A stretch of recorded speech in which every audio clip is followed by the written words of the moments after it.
CPB와 관련된 매니지먼트에서 이 리워밍, 에어틱 크로스 클램프의 릴리즈 단계, 그리고 이 위닝의 준비 단계에서 그 CPB 과정에서 이 위닝의 준비 단계는 뭐가 있는지에 대해서 말씀을 드리면, 위닝에 대한 이 프리퍼레이션 CPB 과정에 CPB로부터의 이제 위닝에 대한 준비는 일단은 이제 카디악 페이싱의 장비가 이 심장에 잘 그 연결이 되어 있는지 확인을 합니다. 그래서 대부분 이제 카디악 페이싱을 거의 대부분 루틴으로 사용을 하기 때문에 이게 연결을 해서 그 다음에 잘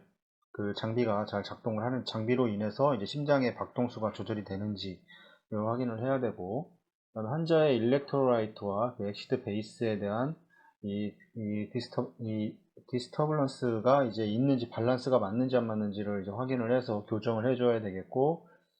이제 만약 필요하다면 이제 교정을 해줘야 되는 거고, 그 다음에 이제 헤모글로빈도 마찬가지로 이 어떤 적정한 선에 있는지를 확인을 해야 됩니다. 헤모글로빈이 낮은 상태에서는 이 체온이 올라가 있는 상태에서 체온이 낮았다가 이 올라가 있는 상태에서의 이제 이 O2, 소모량, 이 산소의 소모량이 많아지기 때문에 이때 이제 그 우리 산소의 운반 전달자가 헤모글로빈이기 때문에 헤모글로빈 수치가 낮다 그러면 이거로 인해서 이제 메타볼릭 엑소시스가 발생을 할 소지가 있습니다. 그래서 헤모글로빈이 적정한지를 맞춰야 되고, 헤모글로빈이 만약에 어떤 이유에서 적정한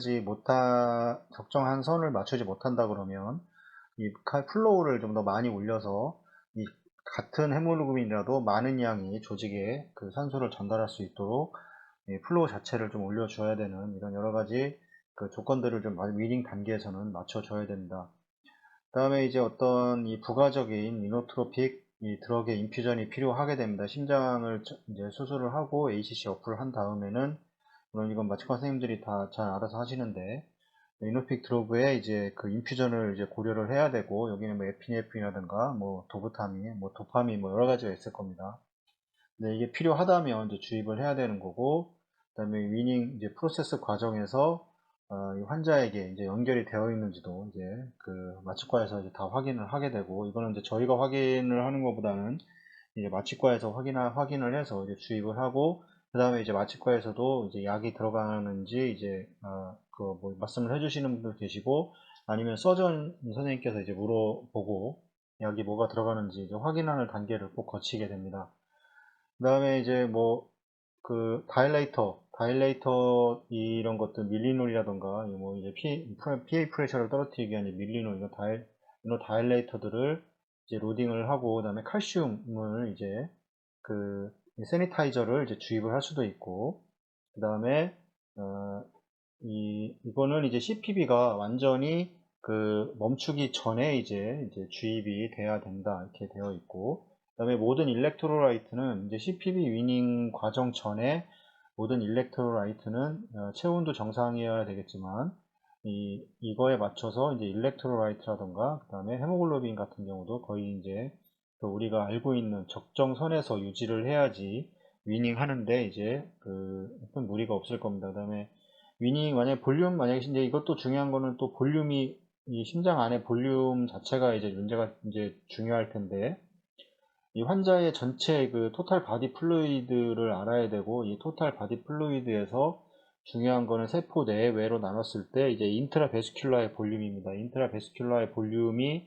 너무 없는 경우에는 이 심장이 그 어떤 뭐 판막 질환이라던가 이 정상적인 크기에 비해서 상당히 커져 있는 환자들에는 이제 당연히 이제 볼륨의 양이 증가를 하기 때문에, 여기서 확인을 해야 되는 거는 이제 이 리저버의 이제 볼륨의 양입니다. 어느 정도 이 리저버에서는 그 위닝을 위한 이 볼륨 양이 남아 있어야 됩니다. 그래서 이 너무 볼륨을 뭐 어떤 계산도 없이 너무 많이 빼서 리저버 레벨을 볼륨을 줄여놓고 그 헤모필트레이션을 진행을 해서 리저버 레벨이 너무 낮은 상태에서 위닝을 하게 되면 이 볼륨, 심장 안에 이제 그 프리로딩을 해줄 수 있는 볼륨의 양이 줄어들기 때문에,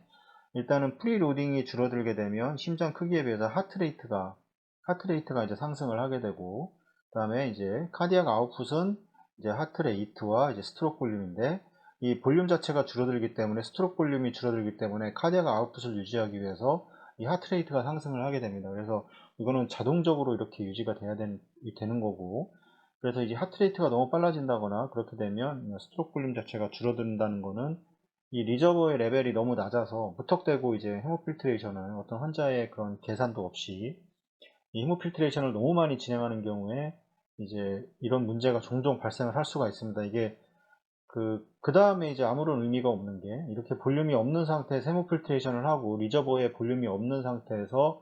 이제 심장의 볼륨이 부족한 경우에 이 또 다시 뭐 플라즈마 솔루션이라든가 뭐 셀라인, 노말 셀라인을 주입을 해서 위닝하는 거는 이건 아무런 소용이 없는 겁니다. 이건 괜히